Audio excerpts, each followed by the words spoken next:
A chegada do frio traz um aumento no número de pessoas infectadas por doenças respiratórias. Sintomas como tosse, coriza, febre e dores no corpo podem estar relacionadas com gripes, resfriados, alergias, que são intensificadas pelas mudanças bruscas de temperatura, a baixa da umidade do ar e o aumento da poluição. Bom, de acordo com o Ministério da Saúde, em 2016, o vírus H1N1 atingiu 11 estados, com um total de 305 casos e 46 mortes registradas no país. Essa é a pauta do Viva Voz de hoje, que está no ar pela rádio e também pela TV Univale. Comigo hoje, a acadêmica de jornalismo Nicole Zanon. Oi, Nicole. Oi, Elisa, boa tarde. Boa tarde também para você que acompanha o Viva Voz na Rádio Univale FM e também pela TV Univale. Você também pode participar do nosso programa através das nossas redes sociais, no Instagram, @VivaVozUnivale, e também você pode curtir a nossa página no Facebook, facebook.com/VivaVozUnivale. Bom, nossa convidada de hoje é a professora Liege Bernardo, do curso de farmácia aqui da Univale. Obrigada pela presença, professora. Obrigada, eu que agradeço, Lisa e Nicole, quando me convidou, né? Eu falei, esse tema eu tenho muito interesse em estar discutindo. E todas as pessoas têm interesse em ouvir, porque é algo que nos ataca de tempos em tempos, então... Quem já não passou por sintomas como febre, coriza, tosse, aquela sensação que, eu não estou nada bem, né? E isso acaba acontecendo mais ou menos nessa época do ano, né, Liege? Agora, uma coisa que pouca gente sabe é diferenciar a gripe do resfriado. Você pode explicar pra gente? Lógico. E aí que você falou, né, que inclusive o número de casos registrados por infecção de HN1. A gripe, ela é causada pelo vírus HN1. E nós temos diversos variedades deste vírus, né, que são as modificações que tem. O resfriado, ele é causado por mais de 400 tipos de vírus. Então, o que diferencia uma gripe de um resfriado comum? O resfriado, geralmente, ele começa pela aquele nariz trancado, olhos brilhantes, a garganta que começa a arranhar. A gripe não. O HN1, ele causa aquela dor no corpo, aquela vontade de não trabalhar, de não fazer nada. Porém, aqui tem uma diferença importante. A gente vê poucas complicações de um resfriado comum, mas a gente vê muitas complicações da gripe. Porque a gripe, ela envolve o sistema respiratório inferior que a gente fala, que são o quê? Alvéolos, pulmão. Então, ela pode vir a uma complicação que é a pneumonia. Aí você pode até me perguntar, então a gente tem que tomar cuidado com o quê, né? Mas aí a gente pode até conversando um pouco mais essa questão. Agora, o que traz complicações muito mais é a gripe do que o resfriado. Agora, a forma de transmissão dos dois é a mesma? É a mesma forma. Agora, é importante, o resfriado comum, não adianta muito a gente usar álcool 70. Né? Já para a gripe, sim, que é para o vírus.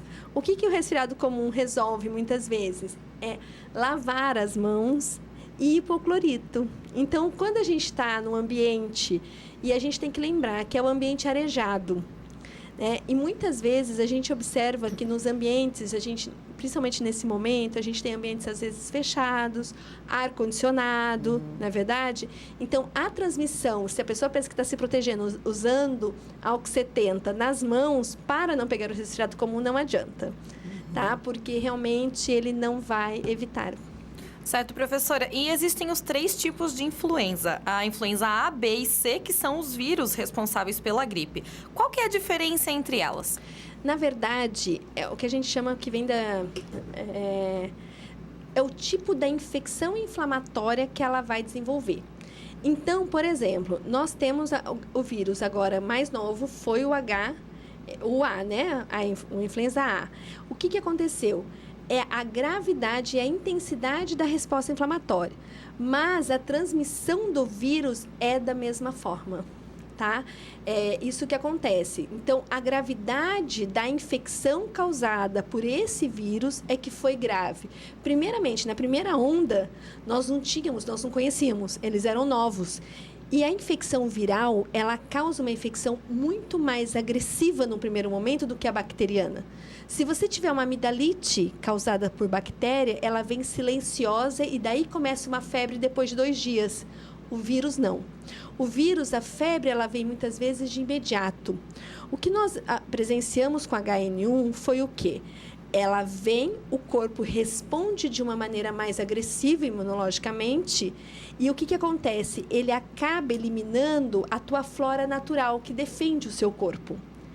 Quem que vai se ficar e que vai estar multiplicando são o quê? Aquela flora resistente. Essa flora resistente normalmente causa infecções mais graves. Então, na verdade, a diferença entre os vírus está na gravidade da infecção que ele vai causar. E daí é possível diferenciar através dos sintomas? Não, por exames. Por exames. Agora, o vírus, principalmente, agora, isso sim também. Isso é importante, essa tua pergunta diferencia. O HN1, a gente diferencia muito pela insuficiência respiratória. O que é insuficiência respiratória que a gente fala? A dificuldade de respirar. Mas a febre também é alta. Isso tem que prestar atenção. Por quê? O que é uma febre alta? Acima de 38,5, de 39 graus. Principalmente se essa febre acontece final da tarde, durante o dia, uma febre de 39 é uma febre alta, tá? Então, a gente tem que observar. A dificuldade respiratória é quando a gente percebe que a pessoa está, sabe, afundando assim, que a gente olha assim, a pessoa está com essa dificuldade, usando musculatura. Criança, observar se a asinha do nariz às vezes está batendo, isso a gente tem que observar. Liege, as crianças acabam sendo muito atingidas, né? Elas são mais sensíveis, especialmente durante essa época do ano, com as mudanças mais bruscas de temperatura e tal, né? Agora, você da área da farmácia, né? Como tratar de uma criança? Porque lógico que os adultos acabam meio que construindo o seu arsenal, né? E tem orientações específicas de médico e tal. Mas o que é mais indicado para tratamento de uma criança? Lisa, essa pergunta é excelente, porque o que o mercado oferece hoje, normalmente, são os medicamentos para tratar os sinais e sintomas que a gente fala do resfriado comum ou da gripe. A gente não tem tratamento de gripe e resfriado. Na criança, principalmente as crianças menores de 2 anos, tá? A gente tem que observar muito. E qual é o tratamento recomendado com ensaios clínicos, a evidência? É o quê?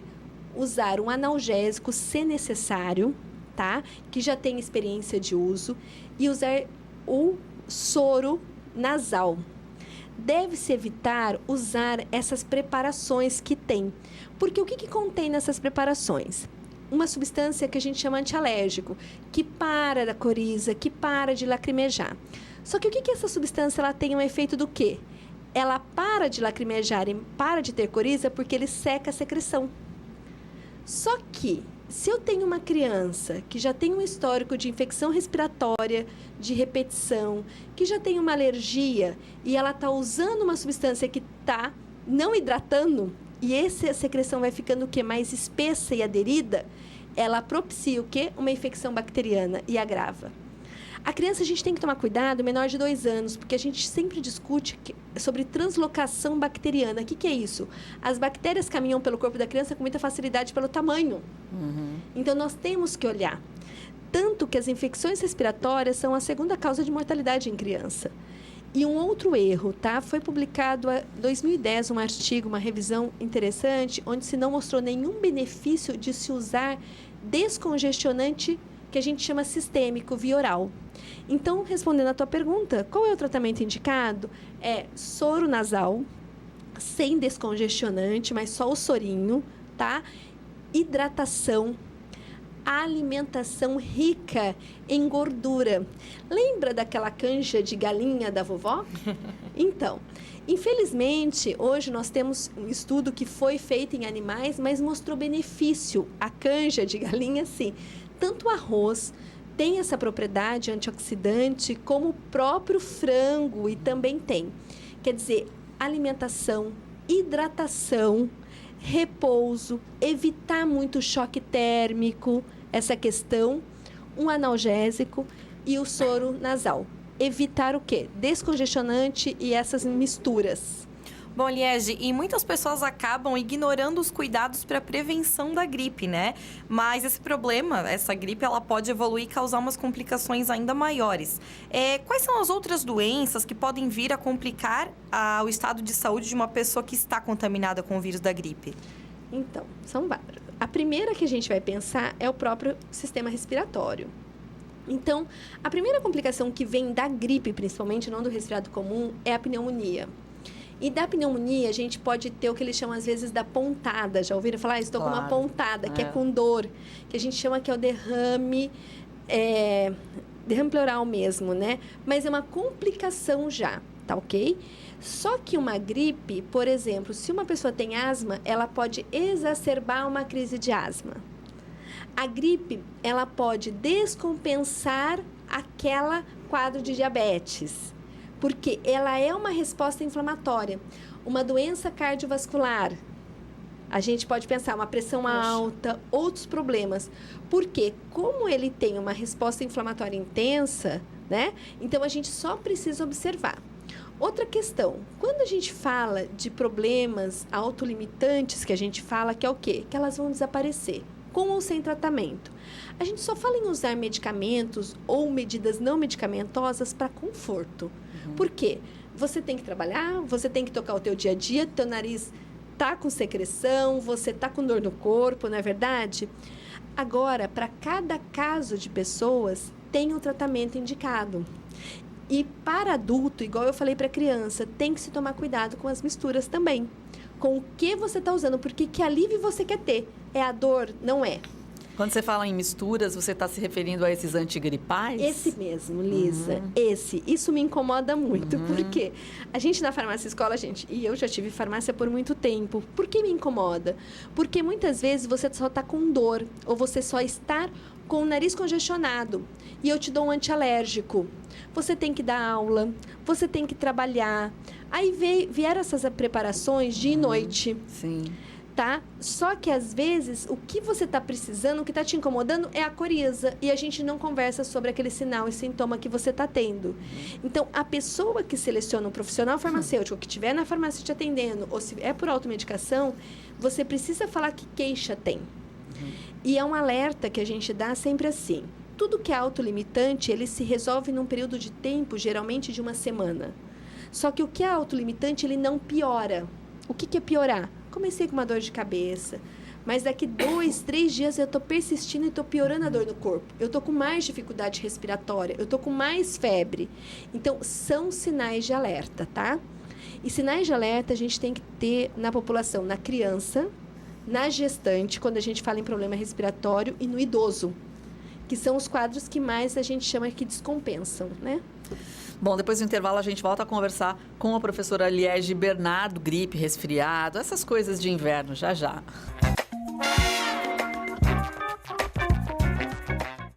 Bom, vamos continuar falando aqui com a professora Liege Bernardo, do curso de farmácia aqui da Univale. Bom, Liege, a gente vai falar um pouquinho agora da vitamina C, que ela é um nutriente que costuma ser indicado para a manutenção do nosso sistema imunológico. E uma das dicas é que, para evitar a contágio de gripes e resfriados, é preciso que a pessoa ingira alimentos que contêm essa vitamina. Isso realmente é verdade? A vitamina C foi uma grande discussão, né, no país, assim, há um tempo. É que assim, a vitamina C, ela tem um efeito antioxidante. O que significa isso? Ela vai prevenir a célula de inflamar. Então, ela tem um benefício em todas na resposta imunológica, na resposta inflamatória. Não só no resfriado, não só na gripe, mas como no herpes também, como em outras situações por infecção viral. Agora, o que se faz errado? Então, vitamina C eu posso utilizar para prevenir, só que a dose diária é 500 miligramas. Essa é a dose necessária, porque o restante ela é eliminada, tá? E essa eliminação você acaba o quê? Forçando um pouco o seu sistema renal. E nós estamos olhando o quê? Sempre de 1 grama ou de 2 gramas. Ela não tem benefício de usar quando a pessoa está com infecção respiratória. É mais para prevenção mesmo. Para prevenção. Outro medicamento, eu não sei se vocês vão discutir, mas que eu acho muito interessante que a gente esquece da fitoterapia. Então, por exemplo, hoje a gente tem uma boa evidência que a equinácea, que tem cápsulas, que ela é usada para prevenção, né? E pouco se fala, né? Pouco se fala, porque a gente não trata tanto com fitoterapia aí. Legal. O que mais para prevenir você sugere, Liege? Em medicamento, hoje, o que a gente mais discute é a questão mesmo da equinácea, hoje que a gente olha esse benefício, tá? A outra questão é que nós podemos estar em 10 pessoas no ambiente. É interessante que 2 ou 3 pegam. Então, quer dizer que há o quê? Uma predisposição por causa das questões de estresse, as questões cotidianas do dia a dia. Pode ver que você sempre fica gripado quando você não pode. Não é verdade? Já está no teu limite. Já está no teu limite. Então, na verdade, quando começa a te dar um sinal de sono, de repouso, de pausa, é importante nessa época. Né? A gente conversava no intervalo, eu quero trazer aqui à tona, né? Às vezes, quando a gente toma esses medicamentos que são compostos, que tem antialérgico à noite, eles têm uma ótima vantagem, que você dorme, ele te apaga. Porque a gente não para na velocidade que a gente vai, realmente, tá? Então, a prevenção, ela vem alimentação, sono e ingestão hídrica, ok? Sol, evitar, se a pessoa é alérgica a mudanças climáticas, evitar muito choque térmico, isso é importante. Agora, a gente também tem que falar em prevenir a transmissão. Por quê? Usar lenço de papel é uma maneira de evitar a transmissão, na verdade. Usar o álcool 70, principalmente nos casos de gripe. As medidas de tosse, de espirro, né? Isso são medidas da gente estar prevenindo também. E manter o ambiente aberto. Certo. E muitos sintomas das gripes e resfriados também são característicos de outras doenças, como, por exemplo, a dengue, que também causa febre e dores no corpo, né? E o que pode acontecer se uma pessoa fizer o uso de um medicamento pensando que está com uma doença, mas na verdade está com outra? Ah, por isso. Então, acho que você tocou num ponto importante. Nós temos um hábito de tratar o medicamento como um bem de consumo, como se nós comprássemos cosméticos. Eu acho que nós precisamos nos render a algumas situações. Para selecionar um medicamento para tratar qualquer sinal e sintoma, a gente pode ter colaboração de profissionais de saúde. Então, a gente pode ir à unidade onde tem acolhimento. Toda farmácia tem um farmacêutico. Hoje, nós temos toda uma formação para o farmacêutico, inclusive gratuita pelo Conselho Federal de Farmácia, que foi justamente para espirro e congestão nasal, para esses sinais e sintomas, mas para reconhecer, é um sinal e sintoma respiratório, tem gravidade ou não. E isso foi gratuito para todos do Brasil. Então, porque essa é uma linha muito tênue de você observar, né? Porque é uma forma de você avaliar quais são as queixas daquela pessoa. E muitas vezes a gente se autoavalia. E aconteceu isso. Isso que você está falando aconteceu na minha família. Minha irmã teve uma infecção causada por Zika e foi muito grave. E estava ainda usando aspirina, que era um medicamento contraindicado. Então, eu acho que a gente precisa se render. A gente passa muitas dificuldades, às vezes, na farmácia, quando a gente começa a querer abordar o sinal e sintoma. Parece que a gente está, oi, por favor, deixa eu te atender, deixa eu te ajudar. Mas não é isso. Hoje a gente tem um farmacêutico, ele é um profissional de saúde para atender essa população, né? Que busca por automedicação. E qual é o principal perigo, então, de fazer essa ingestão, né? O que pode ocasionar no na caso situação? Que você trouxe da dengue, por exemplo, você pode, quando você trata um sinal ou sintoma, você pode mascarar um problema mais grave, você pode agravar um problema existente, no caso de aspirina em uso de dengue, você pode causar hemorragia. Sim. Né? Mas sempre o problema da automedicação, que a gente chama de não racional, por quê? Porque a gente não olha todos os quesitos que tem que olhar. É sempre o quê? O agravamento ou causar um outro problema. É isso. Tá certo. Vamos voltar um pouquinho para aquele momento mais antigo, né? Em que algumas coisas estão realmente sendo ressuscitadas aí. O que você ainda poderia indicar? Uma das coisas que era muito comum há muitos anos e que a gente não vê muito mais é a história do escaldapé, né? Isso aí tem um efeito de verdade? Isso. O que a gente tem que perceber? O escaldapé, sim. O escaldapé, o benefício dele é para ativar também a resposta imunológica, tá? Porque você faz choque frio. Agora, se eu tenho uma pessoa que tem uma reação alérgica, Há choques de temperatura que não tem costume de fazer este tratamento. Eu não recomendo, porque eu posso desencadear. Agora, se a pessoa já vem de um tratamento de linhas naturais, sim, tá? Outra questão, nós temos os chás. A canela, o gengibre, tá? Tem um bom benefício. O guaco na tosse, que é com secreção. Já que a gente está falando só da tosse, deixa eu sempre falar o seguinte, que uma tosse, normalmente, ela leva em torno de 25 dias para resolver. Né? A gente sempre brinca, quando alguém chega com tosse, já na última semana tá bom, porque aquele vai ser o bom medicamento. Né? Então, assim, a gente sempre tem que tomar cuidado nesse tratamento. Mas o escaldapé, ele é indicado, só que a gente só tem que tomar quem tem essa questão de sensibilidade à temperatura. Liege, no início desse mês, a diretora de Vigilância Epidemiológica aqui de Santa Catarina publicou que no estado já soma cerca de 204 casos graves da gripe A. Sendo que a maioria dos pacientes também foram infectados com o vírus H3N2. Qual que é a diferença entre o H3N2 e o vírus H1N1? É porque, na verdade, o que acontece? A gente tem uma modificação genética do vírus. Então, essas modificações, eles vão agravando as infecções respiratórias, até como eu te respondi anteriormente. Por quê? Por isso que a vacina ela é anual, porque eu tenho modificações virais, então causam outros, né, com outros sinais, com outros sintomas, com outra gravidade de problemas. Agora, esses casos registrados, a gente até conversou também quando a gente não começou o programa, né? As pessoas vêm reduzindo o número, caiu muito o número de vacinas hoje no estado. E essa queda nos preocupa. Por quê? Nós temos que pensar principalmente nas populações que são vulneráveis a agravamento dessas infecções. Criança, gestante, idosos, profissionais de saúde, muitas vezes, professores, dessa vez que entrou no grupo, né? E tem uma onda. Agora, sim, a gente precisa observar e ter orientação melhor sobre o benefício da vacina. Pois é, sobre a vacina, é sempre uma questão que costuma dividir opiniões, né? E é muito comum a pessoa se queixar que, fiquei com gripe logo depois de ter sido vacinada, né? Como é que você avalia essa situação? Então, eu avalio assim, isso é uma crítica que a gente já fez outras vezes, é o momento em que a vacina já chega no país, já chega na rede e que já tem o vírus circulante e que eu tenho pessoas já com a infecção, porque ele é um vírus atenuado.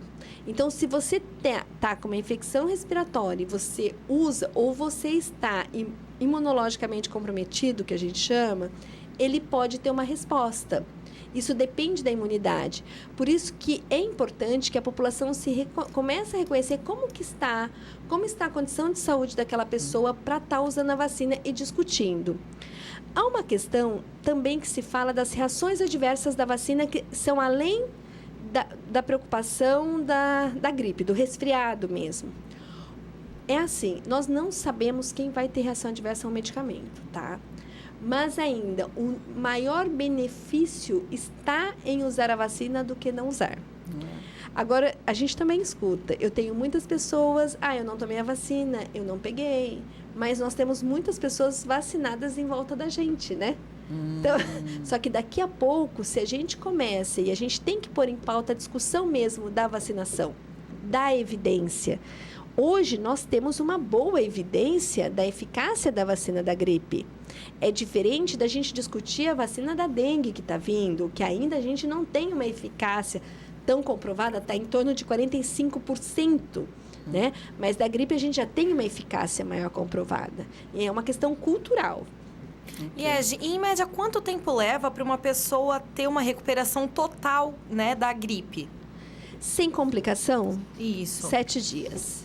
7 dias. Fazendo um tratamento. Sem complicação. E o tratamento que a gente fala é o quê? É repouso, é hidratação, é uma boa alimentação. Por quê? O que a gente trata é só o sinal e sintoma, que a gente passa aquele mal-estar mesmo para estar tocando a vida.